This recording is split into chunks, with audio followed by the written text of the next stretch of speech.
और फ्रेंड्स इस वक्त आप देख सकते हैं कि हमारे सामने पड़ा है जी ओरिजिनल का डीसी इन्वर्टर एयर कंडीशनर, उसका 1.5 टन का ये पीसीबी है। तो इसमें देखें ऐसा है कि पहले से किसी ने काम किया है और अभी ये मेरे पास रिपेयरिंग के लिए है। तो देखें इसका जो आईसी वगैरह है, स्विचिंग आईसी है, वो किसी ने निकाला हुआ है। इसके अलावा देखें यहाँ पे इसके जो 5 वोल्ट वोल्टेज रेगुलेटर है उसके ऊपर भी किसी ने काम किया हुआ है। इसके अलावा क्या काम हुआ है अभी मैं इसको खोल लेता हूँ तो देखते हैं कि इसमें क्या मसला है और फिर इसको रिपेयर करते हैं, इसकी आईसी वगैरह डालते हैं और चेक करते हैं कि इसमें क्या पॉसिबिलिटी है ठीक होने की। अब यहाँ पे हमने पीसीबी को जो है वो इसके कवर में से बिल्कुल अलग कर लिया है। तो अब देखते हैं कि पहले तो हम देखते हैं कि फ़िज़िकली इसमें ऐसा क्या मसला हुआ है, क्योंकि पहले तो इसमें काम हो चुका है तो ज़रा मुश्किल होगा, लेकिन चले फिर भी हम अपना एक दफ़ा आइडिया लगा लेते हैं कि क्या ऐसा कोई ऐसा इशू इसमें है और क्या वजह थी कि ये पीसीबी ख़राब हुआ। तो जब हम इसके आईपीएम को देखते हैं तो फिज़िकली तो ऐसा इसमें कोई ऐसा डैमेज नज़र नहीं आ रहा है, तो अच्छा लग रहा है। इसके अलावा देखें इसके जो ब्रिज रेक्टिफायर्स हैं वो भी सही हैं। इसके अलावा काफ़ी चीज़ें बेहतर है। लेकिन यहाँ पे देखें अगर मैं स्विचिंग आईसी के पास देखता हूँ तो यहाँ पे मुझे देखें यहाँ पे कुछ वाटर जो है वो प्रॉब्लम मुझे नज़र आई है कि यहाँ पे जो इशू आया है वो है जी वाटर का। तो इसके अंदर मेरे ख्याल से वाटर गया है, तो सर्विस के दौरान ऐसा हुआ होगा। तो ये जो है वो यहाँ से इस जगह से ये सारा डैमेज कर दिया इसने। लेकिन क्योंकि देखें यहाँ से स्विचिंग आईसी निकाला गया है और उसको चेंज करके देखा गया, लेकिन ये पीसीबी स्टार्ट नहीं हुआ, तो फिर ये अब मेरे पास आ गया रिपेयरिंग के लिए। तो चलिए अब हम देखते हैं कि इसको हम ठीक कर सकते हैं कि नहीं कर सकते। लेकिन पहले फ़िज़िकली जो है ऐसा मुझे इसमें कोई भी डैमेज महसूस नहीं हो रहा है, नज़र नहीं आ रहा है जो आंखों से दिखता है। तो फिज़िकली कुछ भी नहीं है। अगर बैक साइड से देखा जाए तो बैक में तो सिर्फ ये चंद डायोड्स और रेजिस्टेंस वगैरह होती हैं, लेकिन रेजिस्टेंस तो ऐसे नज़र नहीं आएंगी, उनको माइक्रोस्कोपिक भी देखना पड़ेगा। तो चलिए देखते हैं, इसके बाद इसकी टेस्टिंग करते हैं। लेकिन अब हमारा जो मेन टारगेट होगा वो है जी ये जगह, चूँकि यहाँ पर पानी आया है और यहाँ से ही प्रॉब्लम शुरू हुई है। तो देखें ये मुकम्मल तौर पे यहाँ पे वाटर लगा हुआ है और अभी तक यहाँ पे स्टक है इसके पॉइंट्स, यानी कि उसकी जो बकाया जात हैं यहाँ पे मौजूद हैं। तो अब हम यहाँ से इसको ट्रेस करना शुरू करेंगे और इसकी तमाम जो यहाँ पे कंपोनेंट्स हैं इनको चेक कर लेते हैं कि इनमें कोई ऐसा मसला इशू है कि नहीं है। तो इसके बाद हम फिर इसके अगले कंपोनेंट्स को भी चेक करेंगे। लेकिन बेस्ट जो वे होगा ऑफ द कैमरा मैं ये चीज़ें चेक कर लूँगा एक दफ़ा, क्योंकि इनको चेक किए बगैर आप अगर कर लेते हैं तो फिर भी हो सकता है कि दोबारा ये उड़ जाए। तो इसलिए इनका टेस्ट करना बहुत ज़रूरी है। और आईपीएम को टेस्ट कैसे किया जाता है इसके लिए भी हमने ऑलरेडी वीडियो बनाई हुई है और मैंने कई वीडियोज़ में जो ब्रिज रेक्टिफायर्स हैं इनको टेस्ट करने का तरीका भी बताया है। अगर ये ख़राब होंगी तो आपको 0 वैल्यूज़ देंगे, अगर नहीं तो ये फिर आपको वन साइड जो है वो वैल्यू वोल्टेज दिखाते हैं डायोड मोड में और दूसरी साइड में बिल्कुल ये ब्लॉक कर देते हैं वोल्टेजेस को। तो आप इस तरह से ये चेक कर सकते हैं ये सारी चीज़ें। तो मैं भी इनको चेक करता हूँ। ये कैपेसिटर भी मुझे फिज़िकली ऐसा इनमें कोई डैमेज नज़र नहीं आ रहा है। तो चलें इसी पॉइंट से शुरू करते हैं और फिर ऑफ द कैमरा मैं ये भी कर लेता हूँ, चेक कर लेता हूँ और फिर जो यहाँ पर जो प्रॉब्लम आई है वो मैं आपके साथ शेयर करूँगा कि यहाँ पर ऐसी क्या मसला आया अगर यहाँ पर है। तो अब यहाँ पर सबसे पहले क्या करेंगे हम कि इसके जो SMPS है तो इसका सिस्टम जो है वो जी सबसे पहले हम चेक करेंगे कि इसमें तो कोई ऐसा इशू नहीं है, क्योंकि उसको चेक करना बहुत ज़रूरी है। उसके बाद जो है अगर इधर मसला ना हुआ तो फिर आगे देखेंगे तो क्या हुआ है, क्योंकि यहाँ पे हमें चूँकि जो प्रॉब्लम है यहाँ पे आई है, लेकिन अगर आगे भी जा सकती है। लेकिन फर्स्ट जो है प्रायोरिटी यहीं पे हम चेक करेंगे। तो देखें ये तमाम डायोड्स हैं इनको चेक कर लेंगे। लेकिन ये भी मैं आपको बता दूं कि इससे पहले मैंने एक जो इसका ओरिजिनल है इसका मैंने SMPS जितना भी सिस्टम है तो उसकी जो स्विचिंग आईसी था मैं उसके बारे में मुकम्मल जो है वो वीडियो एक डाल चुका हूँ, जिसमें मैंने इसकी तमाम स्कीमेटिक डायग्राम इसकी यानी कि जो सर्किट डायग्राम थी मैंने वो बड़े अच्छे से मैं समझाई थी कि ये कैसे काम करता है। और तकरीबन ये उससे मिलता जुलता ही है, इतना ज़्यादा फ़र्क नहीं है। तो कुछ 1-2 डायोड्स का हो सकता है फ़र्क हो, वो भी सेफ्टी के लिए लगाई जाती हैं। तो देखें तमाम डायोड्स को हम चेक कर लेंगे बारी बारी। तो देखें ये देखें डायोड नंबर ये थी डायोड थी जी, यहाँ पे रेजिस्टेंस नहीं है तो डायोड 51 थी जी। और इसके बाद जो डायोड 50 है तो इसको भी चेक कर लेते हैं। इसकी दोनों का मुंह एक दूसरे के ऑपोजिट होता है। तो यहाँ पे चेक कर लेते हैं जी। तो देखते हैं ये क्या कहती है जी, ये भी बिल्कुल ठीक है। इसके बाद डायोड 52 को भी चेक कर लेंगे, और वो वीडियो ज़रूर देख लें आप, क्योंकि उसमें मैंने ये तमाम डायोड्स को बड़े अच्छे से मैंने ड्रॉ किया हुआ है, और आप उसके ज़रिए से भी ये चेक कर सकते हैं इस वीडियो को। इसके अगर आपके साथ ऐसा मसला है तो वो बहुत अच्छा है, क्योंकि अगर आपको पता नहीं है स्कीमेटिक का तो आप उसे आसानी से चेक कर सकते हैं। तो देखें, ये डायोड नंबर जो 52 है वो भी बिल्कुल ठीक है। जो डायोड 52 है वो हम 55 है वो हम पहले चेक कर चुके हैं, वो भी सही है। अब इसके अलावा यहाँ पे देखें एक और डायोड लगी हुई है, और ये नंबर है जी इसका, मैं अभी चेक करके आपको बताता हूँ। तो ये डायोड नंबर जी 53 है, तो इसको भी चेक कर लेंगे, और अगर ज़रूरत पड़ी तो इसको चेंज कर लेंगे। तो देखें, इसकी कैथोड जो है इस तरफ है और एनोड इस तरफ है, बिल्कुल ठीक है। अब इसकी रिवर्स पोलैरिटी में ज़रूर चेक करें कि अगर कोई लीकेज हो तो हमें बता देगा, तो ये बिल्कुल ठीक है। इसके अलावा इसकी जो रिकवरी डायोड है वो भी ज़रूर चेक किया करें, क्योंकि रिकवरी डायोड जो है वो अक्सर ख़राब हो तो फिर भी ये मसला आता है। तो अब हम इसको चेक कर लेते हैं। तो इस तरह से तो ये बिल्कुल ठीक शो कर रही है। रिवर्स पोलैरिटी में चेक कर लेते हैं, तो इसको चल के और बंद हो जाना चाहिए जी, बंद हो गया। तो ये ठीक है जी। तो इस तरह से मतलब कि काफ़ी चीज़ें इसमें ठीक हैं, लेकिन अब यहाँ पे क्या चेक करने रह गया जी। हाँ जी, यहाँ पे अभी रह गया है जी, यहाँ पे हमने चेक करनी है जी रेजिस्टेंस। तो जो एसएमपीएस की तमाम रेजिस्टेंस है वो चेक कर लेंगे। तो इसको ले जाएंगे जी हम जो है वो क्या कहते हैं ओम्स में, ओम्स किलो ओम्स में ले जाएंगे, ताकि हम इसको चेक कर सकें। तो देखें यहाँ पे जो है वो मॉनिटर वोल्टेज के लिए 2 मेगा ओम्स का ये पूरा एक यहाँ पे रेजिस्टेंस लगी हुई है, अगर आप देख सकते हो तो इस वक्त देख रहे होंगे आप। मैं आपको थोड़ा जूम करके दिखा दूंगा, तो मैं बल्कि जूम कर ही लेता हूँ जी, ताकि वीडियो अच्छे से बन जाए। और ये देखें जी, लेकिन जूम करने से क्या होता है कि मैं फिर आपको वो नहीं दिखा सकता, तो इसलिए मैं इसको जूम आउट करके तो बाद में जूम कर दूंगा। तो देखें, ये 2 मेगा ओम्स यहाँ पे लगा होगा, क्योंकि यहाँ पे कौन सा स्विचिंग ऐसे लगता है जी, तो वो भी मैं आपको बता देता हूँ। तो ये देखें जी 2 मेगा ओम्स, ये बिल्कुल ठीक है। तो यहाँ पे देखें जी, ये मैं इसके लिए नया स्विचिंग ऐसे मैंने निकाल लिया हुआ है, और ये स्विचिंग ऐसे हम लगा देंगे इसमें। तो ये देखें जी, ये है जी इस वक्त टॉप 243, तो मैं थोड़ा सीधा कर लेता हूँ जी। तो ये जी इसका टॉप 243 PN, तो ये इसका स्विचिंग ऐसी है।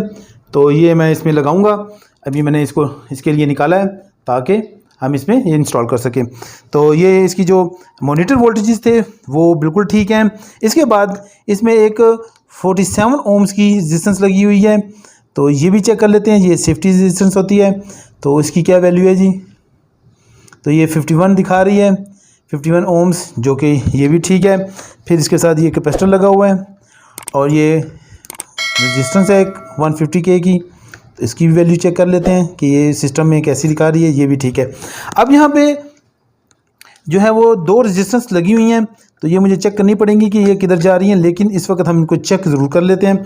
तो देखें, ये यहाँ पे 2 रेजिस्टेंस हैं, तो ये 2 रेजिस्टेंस हैं जी 195 किलो ओम्स, 195 किलो ओम्स, और यहीं पे इसका देखें वाटर से जो है वो शॉर्टेज हुई है। लेकिन ये क्या हुआ है कि यहाँ पे मैं अब थोड़ा आपको जूम कर देता हूँ, तो देखें यहाँ पे क्या हुआ है जी कि जब पानी आया तो यहाँ पे जो एक सीरीज़ में लगी हुई हैं, तो इनको हम चेक कर लेते हैं कि ये कितने किलो ओम्स हमें यहाँ पे शो कर रही हैं। तो उसके बाद फिर आगे चलेंगे, तो देखते हैं ये कितनी वैल्यू आती है जी। तो यहाँ पे अभी चेक कर लेते हैं। अगर सिंगल बाय सिंगल को चेक किया जाए तो ये हमें क्या शो करती है जी, ये देखें जी, ये देखें जी, ये देखें, ये क्या कर रही है जी, ये 15 मेगा ओम्स शो कर रहा है जी। अच्छा चलें जी, हम पोलैरिटी चेंज करते हैं, फिर देखते हैं जी। तो 5 मेगा ओम्स, तो ये बहुत ज़्यादा शो कर रही हैं रेजिस्टेंस। अच्छा देखें जी, ये भी 5 मेगा ओम्स, और जब इन दोनों को सीरीज़ में चेक करते हैं तो ये क्या करती हैं 8 मेगा ओम्स में ये वैल्यू दे रही हैं। तो ये जी यहाँ पे ये जो रेजिस्टेंस हैं ये हो गई हैं जी ख़राब, और इनको चेंज करने की ज़रूरत पड़ गई है। तो देखें इस तरफ से तो ये पोलैरिटी चेंज करने पे तो ये बिल्कुल भी शो नहीं कर रही, और ये बिल्कुल भी नहीं है जी। तो इस वक्त ये रेजिस्टेंस जो है इनकी, जैसे कि मैंने आपको वैल्यूज़ की दिखाई, तो ये 2 रेजिस्टेंस जो हैं ये हमें जो है वैल्यूज़ जो हैं वो मेगा ओम्स में शो कर रही हैं। तो देखें इनकी वैल्यू जो है 195 ओम्स है, लेकिन सॉरी 195 किलो ओम्स है। तो ये दोनों 195 किलो ओम्स की हैं और ये सीरीज़ में लगी हुई हैं। तो बाज़ का दफ़ा ऐसा हो जाता है कि ये जो इनकी वैल्यू होती है वो ज़रा जो है वो सिस्टम में थोड़ी कम दिखाती हैं। तो देखें इनके साथ इनकी जो दूसरी रेजिस्टेंस है वो भी यहाँ पे लगी हुई है सेम वैल्यू की। तो जब मैं इनको चेक करता हूँ तो ये थोड़ी वैल्यू कम दिखाती हैं लेकिन मेगा ओम्स में नहीं जाती हैं। तो इस तरह से यहाँ पे ये दोनों रेजिस्टेंस जो हैं वो ये भी चेंज कर दूंगा। और इसके अलावा मैं फिर क्या करता हूँ कि इसका स्विचिंग ऐसे इंस्टॉल करता हूँ और इसके साथ इसकी जो ये इसके साथ एक डायोड नंबर 53 थी तो ये भी मैं यहाँ से चेंज कर दूंगा। तो इसके बाद हम देखते हैं कि ये सिस्टम ऑन होता है, काम करता है कि नहीं करता। अब यहाँ पे आप सोच रहे होंगे कि ये पीसीबी ठीक हो गया है, लेकिन ऐसा नहीं है। तो ये पीसीबी अभी ठीक नहीं हुआ बल्कि इसमें मसला बड़ा है। तो बड़ा कैसे है मैं आपको दिखा देता हूँ। तो देखें मैंने इसका ये चॉपर भी खोल दिया हुआ है, इसका जो वोल्टेज रेगुलेटर था वो भी मैंने खोल दिया हुआ है। मैं आपको दिखा देता हूँ, 1 मिनट, ये मैं इसको घुमा लूँ। तो देखें यहाँ पे आप देख सकते हैं।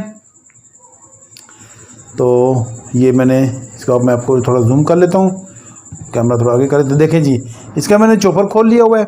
इसके अलावा इसका वोल्टेज रेगुलेटर जो था वो भी मैंने खोल दिया है। तो यहाँ पे क्या हो रहा था कि जो सिस्टम था वो हमें गड़बड़ दे रहा था। तो वो मैं आपको दिखाता हूँ कि क्या गड़बड़ है। तो देखें मैं इसको वापस रिटर्न कर लेता हूँ तो ज़्यादा सही हो जाएगा। और ये देखें जी अब जब इसको मैंने रिटर्न किया, उसको हम टाइट कर लेते हैं। और यहाँ पे आप देख सकते हैं इस वक्त मल्टीमीटर आपको नज़र आ रहा होगा, थोड़ा सा ऊंचा कर लेते हैं। तो ये देखें जी ये अब डायोड मोड पे है। तो डायोड मोड पे क्या करना है कि मैं जब यहाँ पे देखें ये वोल्टेज रेगुलेटर है तो इसके 2 पॉइंट्स पे लगाता हूँ। तो ये देखें जी ये मुझे 0 शो कर रहे हैं। और जब मैं इसको कंटिन्यूटी मोड पे ले जाता हूँ तो देखें ये कैपेसिटर जो हैं यहाँ पे ये देखें जी शॉर्ट हो चुके हैं, शॉर्ट दिखा रहे हैं। लेकिन जब मैं इसको बाहर निकालता हूँ तो ये बिल्कुल ठीक है। इसके अलावा जैसे कि मैंने आपको पहले दिखाया तो देखें मैंने ये तकरीबन काफ़ी चीज़ें इसमें से निकाली हैं। तो ये नया वोल्टेज रेगुलेटर मैंने रखा था कि मैं इसको चेंज करता हूँ, लेकिन क्या हुआ कि यहाँ पे शॉर्ट ही शॉर्ट हर तरफ आ रही है। और ये मैंने इसकी रेजिस्टेंस वगैरह भी चेंज कर दी हैं, लेकिन ये जो है फिर भी जो है वो काम नहीं कर रहा है। अब इसमें क्या करना है मैंने इसकी जो है वो चीज़ ढूंढनी है कि जहाँ पे जो चीज़ इसकी ग्राउंड हो चुकी है। तो उसमें ये हो सकता है, ये पॉसिबल है, डायोड हो सकती है, रेजिस्टेंस हो सकती है, क्योंकि काफ़ी ज़्यादा रेजिस्टेंस भी इसमें ग्राउंड की गई हैं। फिर इसके साथ इसके अलावा ये हो सकता है कि इसका कोई आईसी जो है वो शॉर्ट सर्किट हो गया है और वो ग्राउंड हो चुका है और उसमें उसकी वजह से तमाम जो पीसीबी है वो हमें मसला दे रहा है। तो अब यहाँ पे मैं आपको ये भी बता देता हूँ कि अगर तो इसका माइक्रो कंट्रोलर बच गया हुआ है तो देखें ये माइक्रो कंट्रोलर है यहाँ पे, अगर ये सेफ़ है तो मुझे तो बिल्कुल भी कोई परवाह नहीं है कि फिर इसमें अगर कोई भी ऐसी है तो मैं उसको चेंज करके ठीक कर सकता हूँ। लेकिन अगर ये माइक्रो कंट्रोलर यहाँ पे सेफ़ नहीं है और ये शॉर्ट सर्किट है ख़ुद, तो फिर मैं ट्राई तो करूँगा, इस पर कोशिश तो करूँगा, लेकिन मेरे वक्त जो है वो ज़ाया हो जाएगा। लेकिन चले मैं अपनी कोशिश जारी रखता हूँ और देखते हैं कि इसमें कौन सा आईसी या डायोड या रेजिस्टर या कैपेसिटर जो है वो डायरेक्ट हो चुका है, जिसकी वजह से पूरे पीसीबी में जो है वो एक जो है वो हलचल सी मची हुई है। तो देखें मैंने इसके तकरीबन काफ़ी ज़्यादा आईसी जो हैं वो मैंने निकाल दी हुए हैं। तो मैं इस वक्त आपको दिखा देता हूँ। तो देखें जब मैं आपको यहाँ पे दिखाता हूँ तो इसकी शॉर्ट जो है वो नहीं जा रही है। तो इसके लिए मुझे इसका माइक्रो कंट्रोलर जो है वो चेंज करना पड़ेगा, क्योंकि मेरे पास एक और पीसीबी है जिसमें से पहले से ही काफ़ी ज़्यादा चीज़ें निकली हुई हैं। तो उसका माइक्रो कंट्रोलर इस पर ट्राई करेंगे। देखें यहाँ पे मैंने ये तकरीबन काफ़ी आईसी निकाले हैं, ग्राउंड सेंस निकाला है। इसके अलावा ये देखें एक दूसरा ग्राउंड सेंस है। इसके अलावा ये वो है वोल्टेज कंपेरेटर है। तो काफ़ी चीज़ें मैंने निकाल ली हैं, लेकिन ये इसमें से नहीं जो है वो शॉर्ट नहीं गई। देखें जब मैं इसको लगाता हूँ तो मीटर को ऑन कर लेते हैं। तो देखें मैं आपको दिखाता हूँ कि इसमें से आवाज़ आएगी। तो देखें जी ये मैंने बीप मोड पे कर दिया है मीटर को। तो देखें आवाज़ आ रही होगी आपको। तो देखें यहाँ पे मुख्तलिफ़ जगहों पे ये आवाज़ कर रहा है। देखें यहाँ पे ये आईसी है, सॉरी ये डायोड है, तो इसके ऊपर भी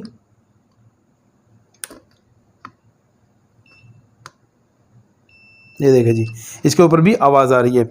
अब इसमें शॉर्ट जो है वो इस तरह से मालूम नहीं हो रही है, इसलिए मुझे इसके एंड पे जो है इसका माइक्रो कंट्रोलर ही चेंज करना पड़ रहा है। और चूँकि मेरे पास इसका माइक्रो कंट्रोलर दूसरा मौजूद है, तो इसलिए जो है वो मैं आज इसको चेंज करूँगा। इसका जो माइक्रो कंट्रोलर है, इसके लिए मैं देखें मेरे पास हीट गन है, और मैंने हीट जो है इस वक्त 380 डिग्री पे रखा हुआ है इसको, और जो है वो 6 की एयर स्पीड है। और देखें मैं अभी इसको गर्म करूँगा और इसको निकाल लेते हैं यहाँ से। तो इसको हॉट करेंगे, तो चारों तरफ से हॉट करके तो फिर मैं यहाँ से इसको उठा लूँगा। और मुख्तलिफ़ टेक्निक्स जो हैं वो पाई जाती हैं, लोग इस्तेमाल करते हैं, लेकिन मैं ये हॉट गन से ही इसको निकालता हूँ और इस तरह से इसको इंस्टॉल करता हूँ। तो देखें ये अभी थोड़ा सा ऊपर की तरफ आना शुरू हो गया। अब मैं थोड़ा सा चेक करूँगा इसको, तो ये नहीं जी अभी सख्त है। तो इस तरह से थोड़ी देर के लिए इसको मैं गर्म करता रहूँगा, ताकि ये जो है उसके पॉइंट्स जो हैं वो आसानी से निकल आएँ। तो इसके बाद देखते हैं कि इसकी जो क्रॉसिंग हो रही है तो वो ख़त्म होती है कि नहीं होती है। अगर वहाँ से ख़त्म होगी तो इसका मतलब है कि ये माइक्रो कंट्रोलर ही था जो कि शॉर्ट सर्किट हो चुका है। अंदर से इसके पॉइंट जो हैं वो जॉइंट हो चुके हैं। चूँकि इसके अंदर पानी आया था, तो पानी की वजह से एकदम से चलते हुए में ये ऐसा हुआ है, तो इस वजह से ये पूरा शॉर्ट सर्किट हो चुका है। अब देखें जी, ये देखें जी IPM जो माइक्रो कंट्रोलर को मैंने उठा लिया है, और साथ ही मैं इसको यहाँ पे रख देता हूँ। तो ये भी माइक्रो कंट्रोलर निकल चुका है। अब यहाँ पे देखें, ये जो हमने इसका माइक्रो कंट्रोलर निकाला है, तो माइक्रो कंट्रोलर के निकालते ही तो आप देख सकते हैं कि यहाँ पे हर किस्म की जो शॉर्ट सर्किट है वो देखें यहाँ से ख़त्म हो गया। देखें इस वक्त देखें ये जो है वो आवाज़ आ रही है, लेकिन ये देखें मैं कैपेसिटर्स मुख्तलिफ चेक कर रहा था, तो देखें यहाँ पे चूँकि मुझे बहुत ज़्यादा शॉर्ट सर्किट थी, तो इसकी वजह से एवरीवेयर जो था हर जगह पे मुझे ये प्रॉब्लम नज़र आ रही थी। लेकिन अब ये जो है प्रॉब्लम ख़त्म हो चुकी है, और इसका मतलब है कि माइक्रो कंट्रोलर को हम जो है रिप्लेस कर देंगे, तो ये PCB जो है हमारा ठीक हो जाएगा, क्योंकि अब ये शॉर्ट सर्किट इसमें से ख़त्म हो चुका है।